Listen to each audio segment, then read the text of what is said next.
How to fix Instagram invalid parameter error. Hi everybody, welcome back to another video. In this video, we're gonna learn how we can fix the Instagram invalid parameter error. So without any delay, let's begin with the video. Let's start. But before that, don't forget to hit that like, share, and subscribe icon. The very first step you need to do is simply long press on your Instagram. After that, you'll be able to see this eye icon at the top. Just tap on it and you'll be able to see this interface. So you just need to scroll down until you see storage option. Just tap on storage. After that, clear the cache first.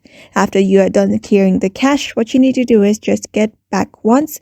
After that, you should be able to see option called set as default. So simply click on set as default, and here you should be able to see different kind of links. So here, make sure you have the links are verified. They are not any links that is inappropriate. And if you want to add those links, you may just toggle on this option. Like these two links are something that you can turn on. Just turn on and you should be able to add that supported web address to your Instagram. So therefore, just follow this method and you should be able to fix your invalid parameter error on your Instagram very easily. So I hope this video was helpful to you, and thank you for watching this video.